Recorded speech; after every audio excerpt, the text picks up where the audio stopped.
Hello and welcome to SPMIS Academy. Today we'll analyze important newspaper articles of 7th August 2023. Please note you can download the PDF version of today's newspaper analysis by clicking the link given in the comment section. This is the list of the topics that we will be covering from today's newspaper.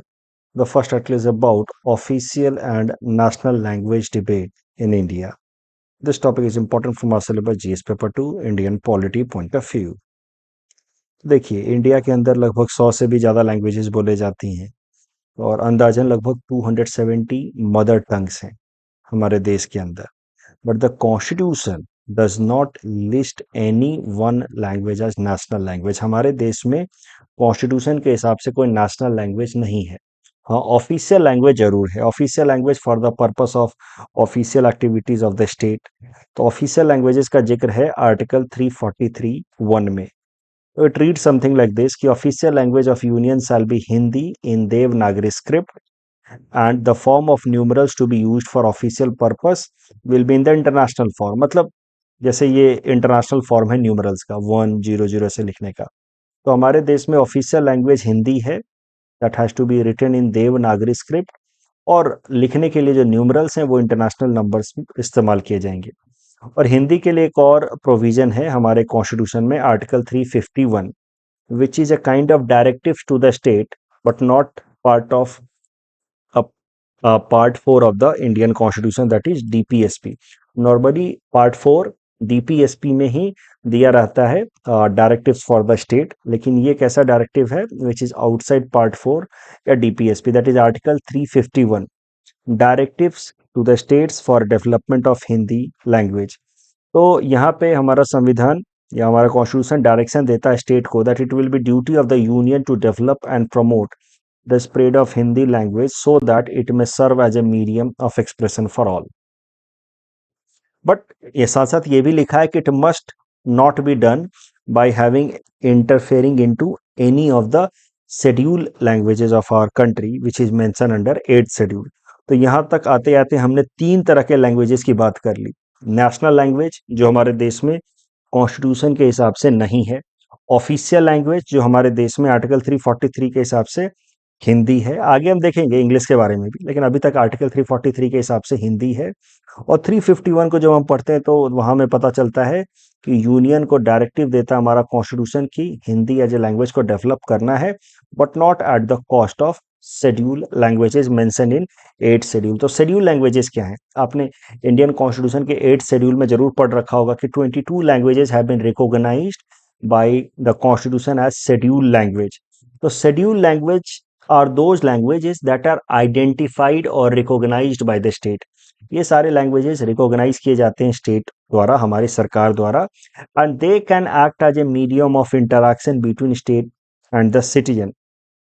While official language तो हिंदी है, लेकिन ये 22 languages जो है इसमें भी हिंदी आता है, इंग्लिश नहीं आता। तो these 22 languages have been given the status of schedule language which can act as a basis for communication between state and the citizen। For example, अगर आपको यूपीएससी का एग्जाम देना है और आप मेंस एग्जाम लिख रहे हैं और आपको अगर अपना आंसर लिखना है मान लीजिए कश्मीरी में, या फिर आपको लिखना है तेलुगु में, तो आप लिख सकते हैं। तो दिस कैन बी सीन कि since they are schedule language तो they can act as a medium of interaction between state and the citizen. आप यूपीएससी एक यूनियन गवर्नमेंट की एक बॉडी है, union segment of the state की body है, उसके साथ इंटरेक्शन करने के लिए आप ये शेड्यूल लैंग्वेजेस का इस्तेमाल कर सकते हैं। तो 3 लैंग्वेजेस की अभी तक हमने बात की, नेशनल लैंग्वेज है नहीं, ऑफिशियल लैंग्वेज हिंदी है, एंड शेड्यूल लैंग्वेज और ओवरऑल 22 लैंग्वेजेस को आइडेंटिफाई किया गया under 8th schedule which can act as a medium of interaction between state and the citizen. अब बात की जाए अगर इंग्लिश की, तो आर्टिकल 343(1) कहता है कि Hindi will be official language, but 343(2) कहता है कि for first 15 years from the commencement of the constitution, यानी कि 26 जनवरी 1950 से लेकर के स्टार्टिंग के 15 साल तक English shall continue to be used as official language along with Hindi. तो चूंकि उस टाइम तक ज़्यादातर जगहों पे इंग्लिश चला करता था because of the British rule, उसके अलावा हिंदी पूरे इंडिया भर में एक साथ अकेले ऑफिशियल लैंग्वेज की तरह इम्पोज नहीं किया जा सकता था। Otherwise there could be many language barrier या लैंग्वेज बेस्ड चैलेंजेस।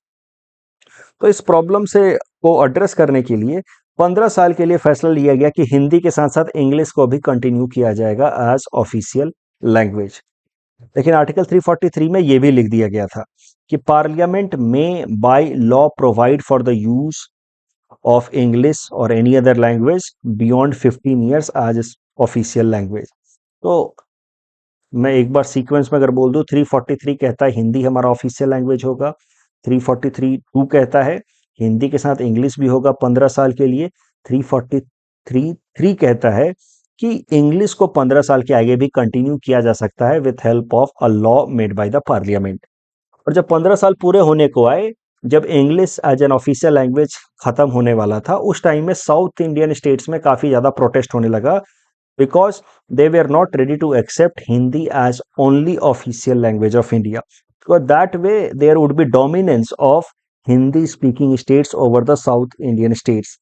तो Hindi only as an official language को लेकर के काफी प्रोटेस्ट हुआ और इसी कारण से भारत सरकार ने 15 साल जब पूरे हुए इंग्लिश के एज एन ऑफिशियल लैंग्वेज, तो उसके बाद भारत सरकार ने बनाया ऑफिशियल लैंग्वेज एक्ट 1963, जिसके मदद से उन्होंने इंग्लिश को कंटिन्यू करा दिया एज एन ऑफिशियल लैंग्वेज। तो आज के डेट में इंडिया अगर ऑफिशियल लैंग्वेज की बात की जाए तो बाईलिंगुअल स्टेट है।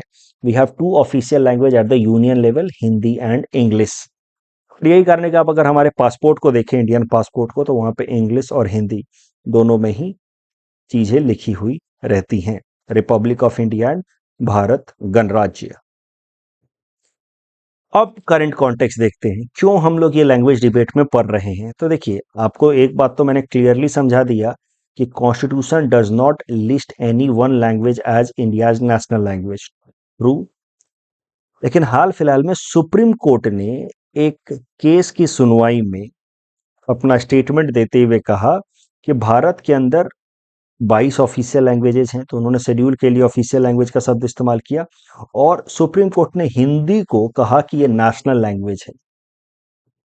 तो संविधान में भले नहीं लिखा है कि हमारा कोई भी नेशनल लैंग्वेज है, लेकिन सुप्रीम कोर्ट ने हिंदी को नेशनल लैंग्वेज कहा है। कॉन्टेक्स्ट क्या है इस केस का, वो जरा समझिए। देखिए, एक एक्सीडेंट से रिलेटेड केस था, जिस केस की सुनवाई हो रही थी उत्तर प्रदेश फर्रुखाबाद के मोटर एक्सीडेंट क्लेम ट्रिब्यूनल में, MACT में। तो एक जो रेस्पोंडेंट थे वो कह रहे थे कि इस मैटर को शिफ्ट किया जाए दार्जिलिंग वेस्ट बंगाल के MACT में, क्योंकि उनको अच्छे से हिंदी नहीं आती है। तो हिंदी ना समझने के कारण इस कोर्ट में हो सकता है कि उनके खिलाफ कोई ऐसा फैसला आ जाए जिसको वो ठीक से समझ ना पाए और अपने आप को डिफेंड ना कर पाए। इसलिए वो चाह रहे थे कि मामला दार्जिलिंग के MACT motor accident claim tribunal में लिया जाए।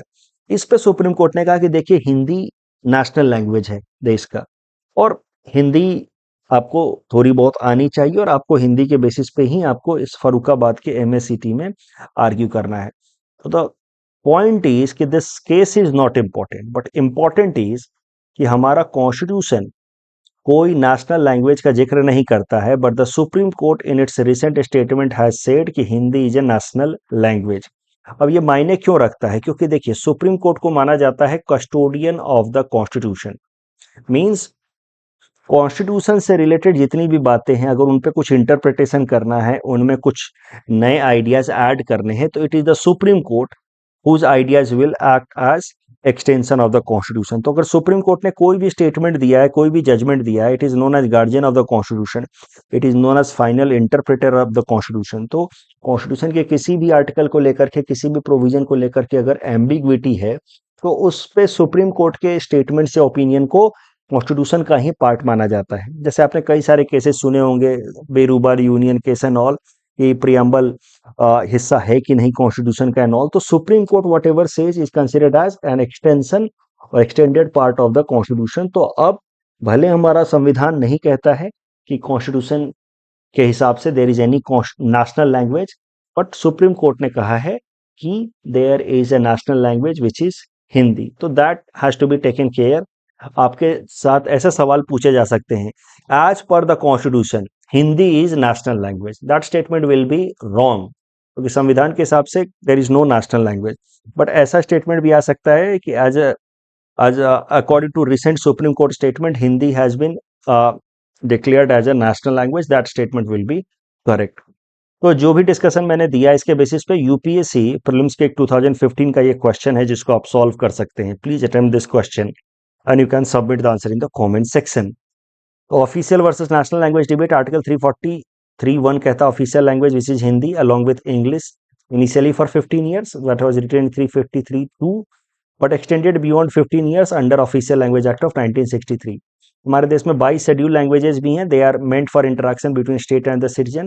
दे are mention under 8 schedule of the constitution. हाल फिलहाल में हुआ क्या है, supreme court has said that Hindi is our national language, though we all know that constitution does not list any language as national language. The next article is about National Handloom Day. This topic is important from our syllabus GS paper 3, Indian economy point of view, also important from our syllabus GS paper 5, Assam issues point of view. देखिए आज का दिन 7 अगस्त, ये हमारे देश में national handloom day की तरह सेलिब्रेट किया जाता है। इसको 2015 से ही नेशनल हैंडलूम डे की तरह सेलिब्रेट किया जाता रहा है 7 अगस्त को। तो ये इस साल का जो हमारा नेशनल हैंडलूम डे है, this is 9th national handloom day.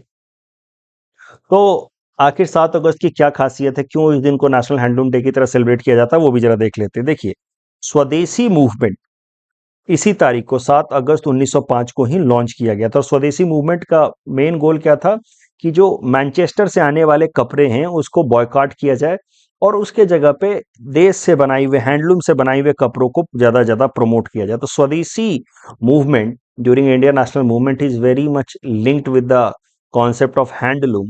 That is why national handloom day is celebrated on 7th August, क्योंकि इसी दिन 1905 में स्वदेशी मूवमेंट स्टार्ट किया गया था। तो Swadeshi movement, I am so sorry, handloom sector का सिग्निफिकेंस क्या है हमारे देश के लिए, अलग अलग एंगल से जरा देखते हैं। देखिए, हैंडलूम सेक्टर जो है हमारे देश की हेरिटेज, धरोहर का एक प्रतीक है, representation of our heritage.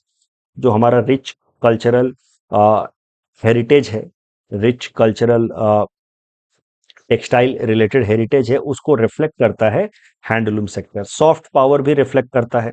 Soft power, I hope you understand, power of a country at international level to indirectly influence other countries of the world. Or soft power is not reflected in format of any army or economic strength. Soft power is reflected in the format of your influence over other country. तो soft power बढ़ता है जब अपने देश के culture को हम दूसरे देशों में ज़्यादा पॉपुलर बनाते हैं। तो दूसरे देशों के लोगों के मन में जब हमारे देश के कल्चर के लिए सॉफ्ट कॉर्नर डेवलप होता है, तब आप कह सकते हैं कि हमारा देश का सॉफ्ट पावर बढ़ रहा है। जैसे yoga is a basis for increasing India soft power. Similarly handloom sector में जैसे खादी है, it has become a basis for increasing our soft power. For example, कुछ दिनों पहले हमारे जो डिप्लोमेट्स हैं, इंडिया के डिप्लोमेट्स दुनिया के अलग अलग कोनों में, उन्होंने सारी डिप्लोमेसी को प्रमोट किया, जहाँ पे उन्होंने ऐसा एक कुछ चैलेंज रखा, हैशटैग सारी चैलेंज, कि सारे डिप्लोमेट जो हैं अलग अलग देशों की, वो साड़ी पहन करके और अपने ऑफिशियल ट्विटर अकाउंट से अपना फोटो शेयर करेंगी just in order to promote sari. तो इसको नाम दिया गया सारी डिप्लोमेसी, खादी सारी डिप्लोमेसी। हमारे प्रधानमंत्री नरेंद्र मोदी जी आपको अक्सर दिख जाएंगे खादी के कपड़े पहने हुए, हैंडलूम सेक्टर से बने हुए खादी के कपड़े पहने हुए। So this is how through handloom sector, through khadi, India is promoting its soft power, just like yoga is being used for that purpose. Currently हम G20 का सबमिट करा रहे हैं, तो उसी में आप इस हैंडलूम सेक्टर को भी देख सकते हैं as a means to increase India soft power. उसके अलावा handloom sector is one of the largest contributor as far as employment generation is concern in our country after agriculture. तो एग्रीकल्चर के बाद भारत के अंदर दूसरा सबसे ज्यादा एम्प्लॉयमेंट जनरेट करने वाला सेक्टर है handloom sector. So as per All India Handloom Census that in 2019-20, that was fourth handloom census, there are about 31.45 lakh household engaged into handloom sector. और handloom sector is also a mean for women empowerment, क्योंकि लगभग 70% जो handloom sector हैं they are managed by women workers. अगर handloom sector को आसाम में देखा जाए तो इसका बहुत ही ज़्यादा इंपॉर्टेंट सिग्निफिकेंस है। तो Assam is having highest number of handlooms in our country. पूरे देश भर में लगभग 31 lakh handloom house hold handlooms हैं, उसमें से 12 से लगभग 13 लाख तो हैंडलूम हाउस होल्ड्स आसाम के अंदर ही है। तो as per fourth handloom census report, largest number of handloom weavers belong to Assam. But हाल फिलहाल में तो हैंडलूम का जो स्ट्रॉन्ग कल्चर था हमारे स्टेट के अंदर वो थोड़ा थोड़ा कमजोर पड़ रहा है, because of the certain challenges faced by the handloom weavers और आर्टिस्ट। तो चैलेंजेस क्या फेस कर रहे हैं हैंडलूम वीवर्स या artist? Problem of middle man. ये हैंडलूम जो वीवर्स हैं इनसे गांव गांव में जा करके मिडिल मैन उनका प्रोडक्ट खरीद लेते हैं और शहरों में जा करके उसको महंगे दामों पे बेचते हैं, और ज़्यादातर प्रॉफिट ये मार्जिन के तौर पे मिडिल मैन कमा लेते हैं। और जो रेमुनरेशन है ओरिजिनल हैंडलूम वीवर्स का वो काफ़ी कम है, और लो इनकम होने के कारण धीरे धीरे such handloom weavers are giving up the economic activity of handloom and engaging into something else like manual workers and all. उसके अलावा हैंडलूम के जो प्रोडक्ट हैं वो रिलेटिवली महंगे हो जाते हैं, क्योंकि हाथों से बनाया जाता है तो थोड़ा महंगा, मतलब वक्त लगता है, उसमें ज़्यादा कारीगरी होती है। And they are facing, handloom products are facing intense competition from the cheap power loom products. तो ये एक अलग समस्या है। तो यही समस्याओं को ध्यान में रखते हुए कि हैंडलूम प्रोडक्ट्स थोड़े से महंगे हो जाते हैं और पावर लूम सस्ते हो जाते हैं, बिल्कुल लगभग लगभग वो फीचर मिल जाता है, लेकिन हैंडलूम थोड़ा महंगा हो जाता है। इसी सब चीजों को ध्यान में रखते हुए हैंडलूम सेक्टर को प्रिजर्व करने के लिए लाया गया था the handloom reservation of articles for handloom sector act of 1985। उसमें 22 तरह के आइटम्स को रिजर्व कर दिया गया था for handloom sector, but over a period of time उन आइटम्स को 22 से घटा करके 22 से घटा करके 11 कर दिया गया है। That is also a problem. Means this particular law, the handloom reservation of articles for the production act was brought in order to protect handloom sector, but over a period of time this law is also getting diluted. So these are the problems of handloom sector। और इससे निपटने के लिए in order to preserve the rich heritage of handloom in Assam, Assam सरकार ने हाल फिलहाल में कई सारे स्टेप्स लिए हैं। फॉर एग्जाम्पल एक इनिशिएटिव लाया गया बजट 2021-22 में, स्वनिर्भर नारी इनिशिएटिव। स्वनिर्भर नारी इनिशिएटिव में क्या किया जाएगा कि आसाम सरकार के जितने भी ऑफिशियल एक्टिविटीज हैं वहां पे अगर किसी हैंडलूम प्रोडक्ट की जरूरत पड़ती है, जैसे कि कई सारे ऑफिशियल जो सेरेमनीज होते हैं वहां पे आप देखते हैं कि गमोसा लेने और देने का कल्चर है, which is a mark of respect to the dignitaries. तो गमोसा जो है वो सीधा सीधा आसाम सरकार इस तरह के ऑफिशियल सेरेमनीज के लिए गमोसा सीधा सीधा गांव में जो विमेन हैंडलूम वीवर्स हैं उनसे डायरेक्ट खरीदेगी। वीमेन हैंडलूम वीवर्स है तो इससे प्रॉब्लम ऑफ मिडिल मैन भी खत्म हो जाएगा, वीमेन हैंडलूम वीवर का इनकम भी बढ़ेगा, इससे वीमेन एम्पावरमेंट भी होगा। That is the initiative of Swanirbhar Nari initiative taken by the Assam government. इसके लिए गांव गांव में अलग अलग जगहों पे 100 से भी ज्यादा प्रोक्योरमेंट सेंटर्स लगाए गए हैं, जहां पे विमेन वर्कर जो है जाकर के सीधा सीधा अपने प्रोडक्ट को बेच सकती हैं। हाल फिलहाल में गमोसा को जीआई टैग भी मिला है। उसके अलावा असम सरकार ने ये जो handloom reservation of articles for the protection act था इसको भी स्ट्रेंथन करना शुरू किया है।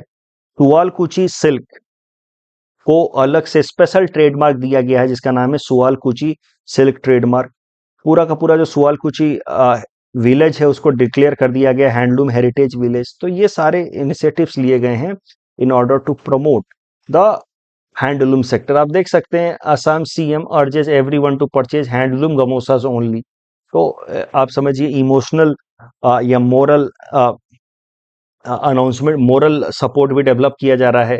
एक मोरल एस्पेक्ट से सपोर्ट करने की कोशिश की जा रही है हैंडलूम सेक्टर को by making emotional announcements. So all such steps are being taken in order to promote handloom sector in Assam. Handloom sector, National Handloom Day 7th August since 2015। significance of handloom sector, heritage को reflect करता है, soft power को reflect करता है, employment second largest employment creator after agriculture, women empowerment, 70% of the handloom weavers are women। handloom sector in Assam, highest handloom in the country, 12.83 lakh as per fourth handloom census। challenge है the problem of middleman and competition from power loom। initiatives in order to protect handloom sector, स्वनिर्भर नारी, GI tag for gamosa। इस topic के basis पे prelims practice question हमने आपको दे रखा है। Please attempt this question and you can submit the answer in the comment section. The next article is about nuclear powered space rocket. This topic is important for our syllabus GS paper 3 science and technology point of view. देखिए, Mars पे भेजने के लिए NASA जो America की space agency है वो plan कर रही है न्यूक्लियर पावर्ड प्रोपल्सन सिस्टम इस्तेमाल करने के लिए। अभी तक कैसा प्रोपल्सन सिस्टम इस्तेमाल होता है? अभी तक जो स्पेस रॉकेट्स होते हैं सैटेलाइट्स को स्पेस में पहुंचाने के लिए या अलग अलग स्पेस प्रोब्स को अलग अलग जगहों पे ले जाने के लिए, उनमें जो फ्यूल होता है वो नॉर्मली हाइड्रोजन या मीथेन होता है इन लिक्विड फॉर्म। तो बहुत ही लो टेम्परेचर पे, क्रायोजेनिक टेम्परेचर पे -200 डिग्री सेल्सियस के आसपास हाइड्रोजन या मीथेन को लिक्विड फॉर्म में फ्यूल की तरह इस्तेमाल किया जाता है इन स्पेस रॉकेट्स में। और वहां पे लिक्विड ऑक्सीजन को फिर ऑक्सीडाइजर की तरह इस्तेमाल किया जाता है इनको बर्न करने के लिए। लेकिन ये जो मेथड है फ्यूल का, liquid hydrogen, liquid methane and liquid oxygen as an oxidizer, ये काफी एफिशिएंट मेथड तो नहीं है, क्योंकि इतना सारा फ्यूल को कैरी करना पड़ता है और उससे एनर्जी रिलेटिवली कम ही आती है। लिमिटेड अमाउंट ही फ्यूल जा सकता है, क्योंकि कितना भेजेंगे आप लिक्विड हाइड्रोजन, कितना भेजेंगे लिक्विड मीथेन, वो सब तो बर्न हो जाएगा। तो दैट इज वाई जो करंट स्पेस रॉकेट्स के जो फ्यूल का सिस्टम है, लिक्विड हाइड्रोजन या liquid methane, it is not very efficient और लॉन्ग लास्टिंग, खत्म हो जाता है बीच बीच में उसका पूरा का पूरा फ्यूल। तो अब अगर न्यूक्लियर बेस्ड अगर हम प्रोपल्सन सिस्टम डेवलप कर दिए, तो उससे क्या होगा कि ऑलमोस्ट इनफाइनाइट एनर्जी, क्योंकि न्यूक्लियर से जितनी एनर्जी प्रोड्यूस होगी वो किसी भी स्पेस प्रोब के लिए मोर देन इनफ होगा। तो हम कह सकते हैं ऑलमोस्ट इनफाइनाइट एनर्जी वो प्रोड्यूस कर सकता है और स्पीड भी काफी ज्यादा बढ़ जाएगी। तो साइंटिस्ट का मानना है कि अगर मार्स मिशन में हमें 7 महीने लगते हैं नॉर्मली ये लिक्विड हाइड्रोजन या मीथेन वाले फ्यूल इंजन से, तो अगर हम न्यूक्लियर पावर्ड फ्यूल इंजन का इस्तेमाल करें तो हार्डली उसका हाफ वक्त लगना चाहिए, 1.5 से 2 महीने में भी हो जाना चाहिए ये पूरा का पूरा एक्टिविटी। तो ये है फायदे nuclear propulsion space rocket engine से, उसको डेवलप करने की कोशिश कर रहा है नासा। तो न्यूक्लियर प्रोपल्सन जो रॉकेट इंजन होगा, that will basically by model nuclear propulsion method. By model क्योंकि उसमें दो चीजें होंगी, NTP nuclear thermal propulsion and NEP nuclear electric propulsion. Nuclear thermal propulsion में क्या होगा कि न्यूक्लियर एनर्जी का इस्तेमाल किया जाएगा हीट एनर्जी में कन्वर्ट करने के लिए। उस हीट एनर्जी से हाइड्रोजन को कन्वर्ट किया जाएगा आयनाइज्ड गैसेस में, and these hydrogen ionised gases with help of heat created from nuclear energy, उससे हाइड्रोजन आयनाइज्ड गैसेस को प्रोड्यूस किया जाएगा और उस आयनाइज्ड गैस को एक नोजल के थ्रू चैनलाइज आउट किया जाएगा। तो जब वो नोजल के थ्रू बाहर जाएगा, चैनल आउट होगा, तो because of the concept of conservation of momentum the rocket will get a thrust. जब यहां से नोजल से आयोनाइज्ड हाइड्रोजन बाहर एक्सर्ट होगा तो naturally this rocket will get a thrust in the forward direction.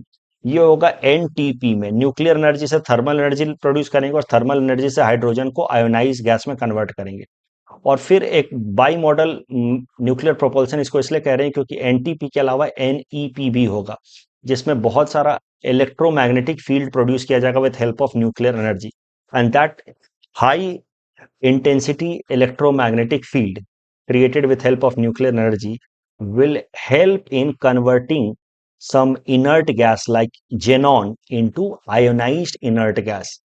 तो इलेक्ट्रोमैग्नेटिक फील्ड प्रोड्यूस किया जाएगा, उससे जेनॉन को आयोनाइज्ड इनर्ट गैस में कन्वर्ट किया जाएगा और उस आयोनाइज्ड इनर्ट गैस को फिर एक्सर्ट किया जाएगा through nozzle outside, and that will put a thrust in the forward direction, and that is how by model nuclear propulsion will work. इससे फायदे क्या होंगे? जो कन्वेंशनल हमारा लिक्विड हाइड्रोजन या लिक्विड मिथेन को फ्यूल की तरह इस्तेमाल करने वाला स्पेस रॉकेट है, उसके तुलना में न्यूक्लियर पावर्ड जो स्पेस रॉकेट होगा उसकी फ्यूल एफिशिएंसी अच्छी होगी, एनर्जी काफी ज्यादा कैरी कर पाएगा, मतलब अनलिमिटेड अमाउंट ऑफ एनर्जी आप कह सकते हैं ऑलमोस्ट, क्योंकि इसको स्पेस में जहां भी जाने के लिए जितनी एनर्जी चाहिए न्यूक्लियर एनर्जी उसके लिए अनलिमिटेड है, काफी है। High thrust and less transit time, यानी कि एक जगह से दूसरे जगह पहुंचने में जो कन्वेंशनल रॉकेट इंजन है उसके तुलना में इनको काफी कम वक्त लगेगा nuclear power space rocket engine को। Nuclear powered space rocket being developed by NASA, NASA is planning it. तो इसमें दो सेगमेंट होंगे, nuclear thermal proportion where hydrogen will be ionized with help of thermal energy developed from nuclear power, and nuclear electric propulsion electromagnetic field from nuclear energy that will gas ionized inert gas जैसे कि xenon will be ionized and then that inert gas will be exerted out to create thrust. A benefit is fuel efficiency, less transit time and high impulse or thrust। इस topic के basis पे prelims practice question हमने आपको दे रखा है।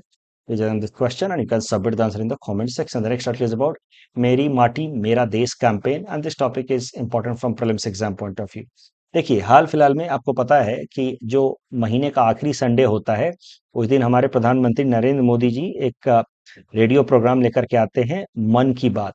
तो जुलाई महीने के आखिरी संडे को प्रधानमंत्री जी के मन की बात प्रोग्राम में उन्होंने अनाउंस किया कि हम लोग इस महीने अगस्त महीने में एक कैंपेन मनाएंगे पूरे देश भर में, जो है मेरी माटी मेरा देश कैंपेन, जिसमें जो हमारे फ्रीडम फाइटर्स हैं उनके कॉन्ट्रीब्यूशंस को सेलिब्रेट करेंगे। जो मेरी माटी मेरा देश कैंपेन है, ये 9 से लेकर के 30 अगस्त तक सेलिब्रेट करेंगे हम लोग, क्योंकि अगस्त महीना हमारे देश के लिए इम्पोर्टेंट है, बिकॉज इसी महीने में हमारा इंडिपेंडेंस डे आता है। तो मेरी माटी मेरा देश कैंपेन में हमारे फ्रीडम फाइटर्स के कॉन्ट्रीब्यूशंस को हम लोग सेलिब्रेट करेंगे। और प्रधानमंत्री जी ने हर एक का जो सिटीजन्स हैं देश के, उनको रिक्वेस्ट किया है कि मेरी माटी मेरा देश कैंपेन के अंतर्गत अपने अपने घरों पे तिरंगे झंडे को फहराएं। The next article is about Malati my love, a project of Rima Das.